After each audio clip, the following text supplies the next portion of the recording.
We are back for episode 2 of how to show groom your Chihuahua. Now, a lot of the techniques that are covered are not just for your show dogs, they're for your couch lovers as well. So after you've purchased all that loot from episode 1, pull it out because here we go. We're going to groom a long coat Chihuahua.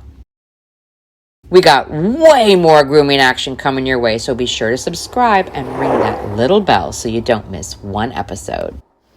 So our subject today is the beautiful, wonderful Allie.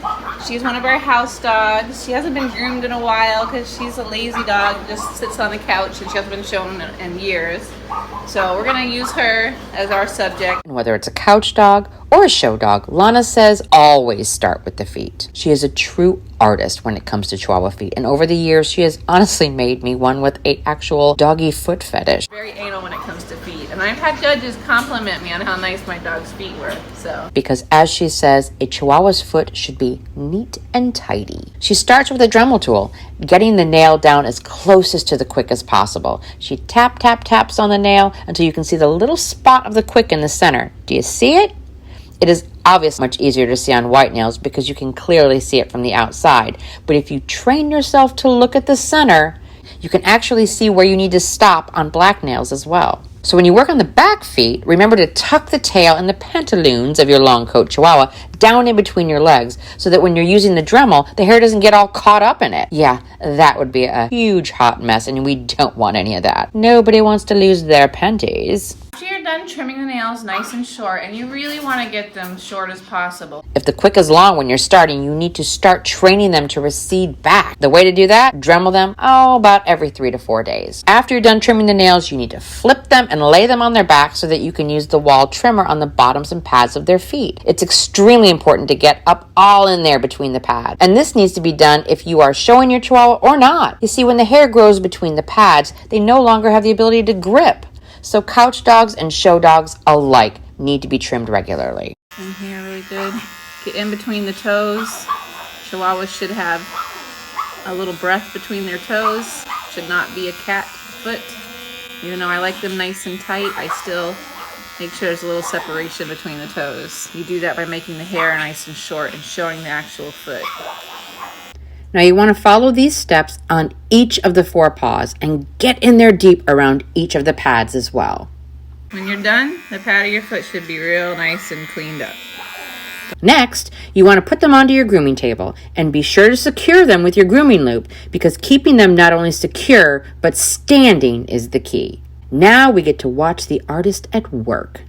Allie is a heavily coated dog, so she is the perfect candidate to show you how it's done. Lana started by using the Chris Christensen Mark V tiny slicker brush, and she fluffs up all of the hair on the top of the foot. Then she takes her double-sided thinning shears, and anything that is sticking up, she cuts off.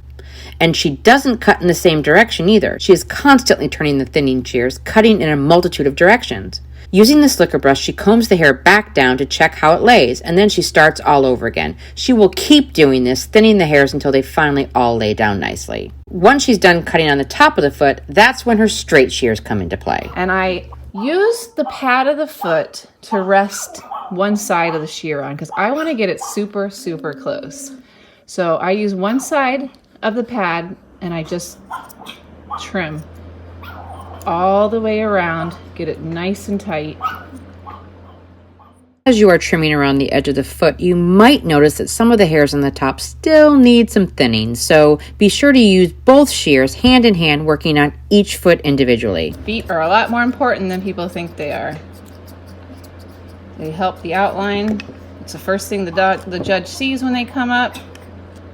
You can also use your straight shears to go in and get any remaining hairs between the toes and pads that you might have missed with your wall trimmer. And don't be in a rush. Take your time with each foot. I used to practice her techniques on my couch dogs until I was able to perfect them. You might want to try the same because I'm telling you it's beyond worth the extra effort. Once you're all done with all of those fabulous looking feet, it's time to move on to the infamous Chihuahua ears. It is very rare that you could ever get them to match up perfectly. So if you try to get them to match up perfectly, you'll probably end up with bald ears by the time you're done. So I just do my best to get them to match. Per the breed standard, a Chihuahua should have noticeably large ears that fit the head. You don't ever want an overly groomed dog, so the ears should be left as fringy and natural as possible. but that doesn't mean you shouldn't clean up around them. Using your thinning shears, open up around the ear a bit by trimming the hairs towards the front of the ear, not around the top or the sides, only in the front at the skull towards the opening of the ear. Just a little bit, just this little bit right around the eardrum, or the entrance to the ear. I'll shape down. As you can see, Lana bends the ear back, holding it down flat onto the head so that she can easily trim with her thinning shears. But this also allows her to keep the head in place, making the job that much easier. And that's how I like an ear. Yeah. I like a fringy ear. Yeah. You know, I just want to be able to see inside a little bit and open them up so that the judge can see them. Remember Allie's uber thick coat that I was telling you about? Well, dig out that Mars stripping tool because we're going to show you how to use it. Strip down her coat some, because otherwise they're always like, she's so fat, and really she's just got a lot of coat. This is also really good for you guys to get that little puff of hair right here by the tail set and makes your dog's top line look bad. This is a really good top line tool. You need to go in and take that hair out that makes the top line not look like it's straight. It really doesn't take much pressure. Just rake it over the coat and out comes the undercoat. Lickety split. If you want to define shoulders, this is the tool. Again, the tool is designed to take out only the undercoat, leaving the top coat as is. And don't think you just need to go in one direction. Go in multiple directions to really get that undercoat out of there. And after you clean up that mess, it's time to actually clean the dog. This will allow you to actually see all of the work that you just did in fine detail. It's important to get their hair really, really wet, saturated. As we shared in episode 1, Lana uses our Tiro brand Blanc, a bluing shampoo, which will brighten both black as well as white coats. I guess we're in luck because Allie is both. They recommend that you dilute the shampoo, but Lana puts it on full strength and then adds a little bit of water once it's on the coat. She says it gets them extra clean. And don't forget, with long coats, add just a little bit of Dawn dishwashing soap to the mix, and that will help separate the ear fringe. The Blanc product is designed to sit on the coat for a little bit, so let them just sit there all wet and sudsy for maybe 2-3 minutes, but not much longer. And of course, as Lana says, when it comes to prepping your dog for a show, bathe them twice. The second bathing is with the hydrating shampoo, and this will get out all the extra grease and dirt and dander and really make them shine. Once you're done with the second bathing, towel dry your dog and then grab that Artero protein leave-in conditioner. About that much. Definitely a product you will not regret purchasing. It will change a dull, drab, frizzy coat almost instantly. Lana recommends that you let your long coat dog air dry for a little bit. Now, of course, depending on the thickness of the coat, 20 to 30 minutes should suffice. Now it's time to blow dry them out. Pull out that show sheen that she talked about in the first episode and a spray bottle that will create a fine mist. Both the Isle of Dogs spray bottle as well as the Chris Christensen Superfine Mist Sprayer will both work wonderfully. You do not want to spray this on heavy, just a really light mist. And anytime you're brushing or blow drying a long coat Chihuahua, you definitely need some type of conditioning spray on the coat, because brushing or drying a dry coat will break the hair and totally damage it. With a pin brush, she works that conditioning spray right into the hair. And now we're ready to blow dry.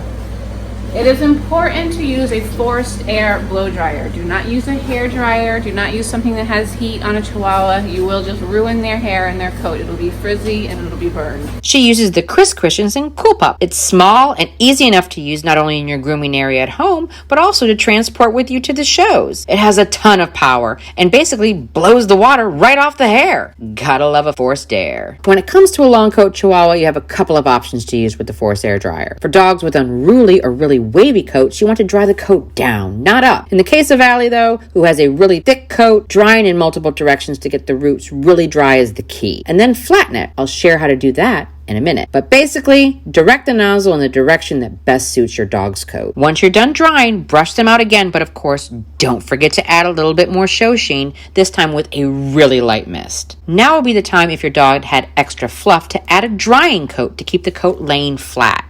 You can pick one up from Paws and Tails at your next show or from their online store on their website. Depending on the amount of fluff, you can actually leave it on the dog right up until ring time. Drying coat or not, now's when you get to finish things up by using your finishing brush. Lana uses the Chris Christensen Andreas brush. So check it out. Now you can see the beautiful outline of the dog. Its tight and clean feet, straight top line, and wonderfully placed Chihuahua ears. And with that, you're now both ready to wow them in the ring. So good luck, everybody. I totally cannot wait to hear how you take these tips, make them your own, and get yourself in the ribbons. Leave your comments below and let me know how it goes. And don't forget, we have one more episode to go. Next, we covered the smooth coat Chihuahua. So until then, groom away, my friends.